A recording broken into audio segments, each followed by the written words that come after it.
Good morning, good afternoon, good evening. You already know the rest now. Most of you are old people. Most of you are returning viewers. Today, we are going to talk about when to move out of your father's house, when to move out of your family's house, of your family house. For each gender, moving out is different. And I'll start with for men. What I believe is that as a man, you should be looking to move out of your father's house as soon as possible. But ideally, I would say the moment you leave for youth service, if you're in Nigeria, the moment you're done with uni, out you go. I think it will help you find your purpose. If you are doing one thing over and over, clockwork, morning, afternoon, evening, the same exact thing under your family for all the years up until adulthood, and then as an adult, you still continue doing all of that, you are going to, how will I say it? You're not going to be exposed enough to know much about life or to know what your strengths really are. There are plenty of people that walk around, they ask them, what's your talent? What's your talent? And this is for both men and women. They don't know their talent. And it's not because they don't have, they've not just done enough stuff with their life to know. You might be great at skydiving, but if you never skydive, so how are you going to know until you die that you're going to be great at skydiving or surfing or stuff like that? So this is good. Now, women can also be surfers and skydivers, but for men, the life experience, this is one advantage. Life experience is another advantage. Life experience, as in the exposure you need for street wisdom, because men are naturally expected to be street smart. You get, there are certain tricks a woman will fall for. You'll be like, hey, that's a woman that they always fall for that, like IG vendors now. But if you're a guy and you fall for the same kind of tricks, you're a fool, you're a mumu. So you have to be smart, and you cannot learn all that street wisdom inside your father's house. You have to actually go out and interact with people, which is why I would advise boarding schools for men, for boys. Boarding schools, all the way, you will learn things. I mean, you might want to shield your child from certain things that they will go through. But the truth is, if they live long enough, they'll go through it regardless. Heartbreak will come, they will cheat you, they will manipulate you, they will beat you up, you will collect beating, you will fight. You know, all the things that you're protecting your children from, they will still meet. And do you want them to have met at a point where they will be like, I've done this one since I was play? Or you want them to be adults and have no clue about how to navigate life?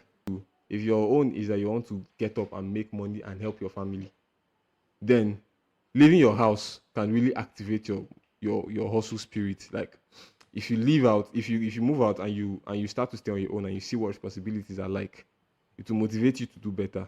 But if you're always there and the only thing anybody needs from you is housework, then you will just be used to doing housework and you will not really have any zeal for money. But if you've gone hungry because you didn't have money, or because you've not generated money to buy food by yourself, and you go hungry, when that bites you, it will rise something inside you, and then it will also give you respect for money.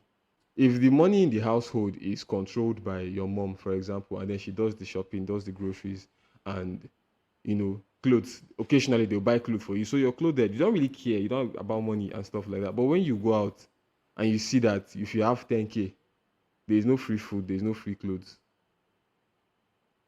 you start thinking, how exactly is this 10K, and then you have value for that money. Now, there are a few exceptions. The exceptions, for example, and this is one thing that they've used to beat us down as human beings, or let me just say as citizens of this country. I'll just bring it to within Nigeria or within Africa. Take, for example, now, a man has a business, a huge business, and that's your father. The children are living in the house where there's a family business. Maybe the father sells spare parts or is a carpenter, or they have a company. Moving out will not be a thing of hustle like most of us will be able to relate to. Moving out might be something of like freedom for the guy, you know, because I would always advise that he stays within the family and run the family business. And if it's going to be better for him to do that while staying in his father's house, then that guy I would advise to stay in his father's house. If there is something your dad does, your father does, he's not a white collar job person, whatever it is, I would advise that guys stay and learn that trade. Because over time, the hardship and poverty we have in the world now is existing because people that were independent and were making their own money, were hardly paying any taxes, could afford to feed their family, raise multiple wives and everything, and also send their children to school. What they did was now to prioritize education for their children at any cost, at all costs. They sacrifice their legacy, their potential legacy, just for their child to be called educated. So the carpenter man now will make so much money, work hard in the shop to pay his son's school fees. His son is not in the workshop with him working. Even after school, his son is not in the workshop working. He's doing assignments, he's doing homework. And then the son goes through school, the carpenter gets old, the business dies, the son is looking for a job outside. But if the boy would have stayed, or maybe after school you come back, you do work with your papa, you still get your certificate, but at least you're a very good carpenter at the same time. The family name will live on. If the guy is smart, maybe most children are not that smart, but he'll go to school and try to, how do I say it? Try to white collar the carpentry. You get, so you can carry branding and come now. Then you people would, that's how generational wealth starts. But the way everybody does it is just to kill off the artisan and then put a slave or a slave worker in the system. For girls, there is no moving out for women. You stay in your father's house until you are married out of your father's house. Now, everything has exceptions. But there are plenty of reasons why this is the best way to go. Now, mind you, this is upbringing. And I believe that this thing is going to be the way that we create the best men and the best women in society. However, see the advantages, I think, of why women should stay in their father's house until they get married. There is value preservation. If you're a good girl, the chances of you becoming a bad girl will be slim if you always have to go back home to your parents and your family every day. The chances of you taking external advice will be slim if you spend 4 hours outside and 12 hours at home and the rest sleeping perhaps. But that's one thing. So if you have values, you can preserve them easily. And of course, people can go outside. There are people who live on their own and have still preserved their values. I'm just saying it would have been easier to preserve, less temptations and all of that if you still stayed in your father's house. Second one will be perceived value. Now, this one is for people that don't have value, but you still stay in your father's house. When people they spoil from house, and if that is your case, then if you still stay at home, people will still think you're a good girl because you don't keep late nights. Even if you do, you don't sleep out, which is a big plus for any girl these days. I mean, that's what men would think. It's a plus for them. Girls don't think it's a plus for them. But yeah, if you have to go home every night, regardless of what happened, no matter how much fun you're having, you still have to go home. You can be the baddest of the baddest girl. They will still think you're a good girl somehow. If we do this thing like this, I think we'll have a society where the men have gone through life early, and at late 20s or early 30s, they would have matured so much mentally to deal with life and handle life and families. There are exceptions now with the women own. Now, some women don't want the traditional woman's path, where you don't really want anybody to provide for you. You don't really want to feel protected or, how you want to feel babied, that kind of thing. And if that's not what you want, you don't want the traditional female life path. And that way you have to find your own way. Maybe you're drawn to more masculine things. And then another one would be career people. There are people who, for example, you have a dream, a singer, for example. And you know that where your family house is, you cannot get to the point, you cannot achieve the level of success that you want to achieve in that field that you love so much. In that case, you might have to leave home to pursue your dream. So there are people who leave home to feed home. Like, sadly, this is Nigeria now. The country is hard. There are people who really look at it. They feel like the parents have done enough for them. That desire to give back home and the feeling that you've taken enough from your parents, especially when you're watching them age, makes you feel like you need to leave, And that thing is toxic parents. And this is one of the major ones again. There's something I saw on the internet.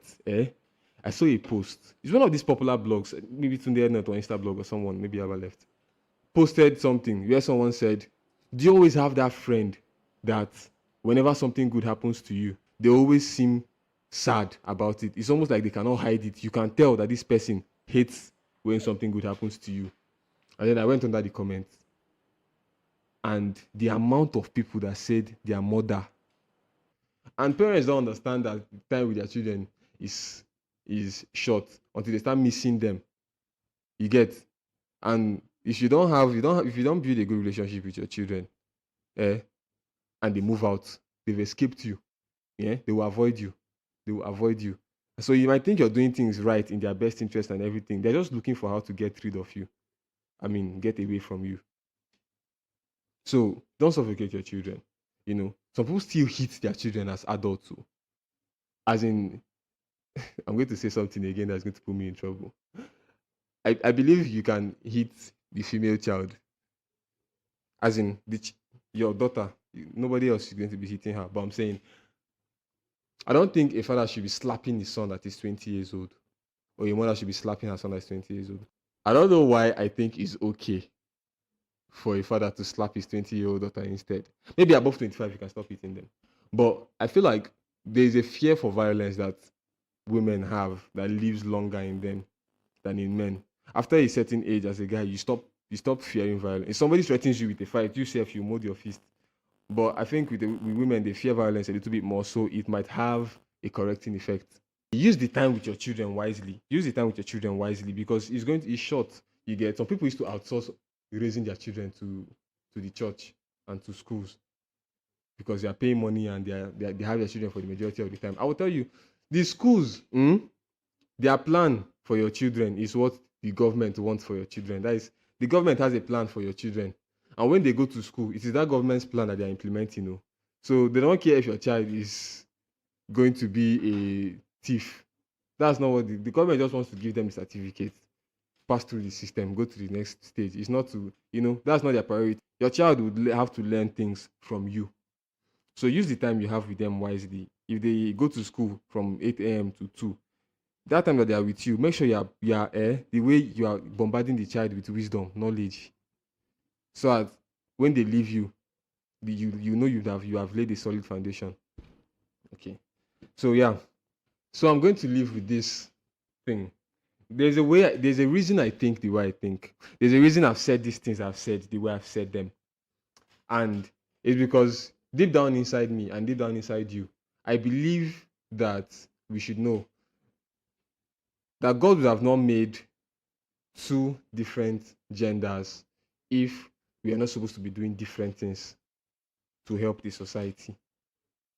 So, in that thinking, that is why I say the life path of a guy is going to be this way, and then when I'm saying the one for women, it's just almost completely different. That's why I think so. I think people are supposed to build differently to maximize their strengths, and this one too should go this way, maximize their strength, and then when they combine to raise a community, they will raise something of very, very high quality. Thank you very much for watching the Good Living Podcast.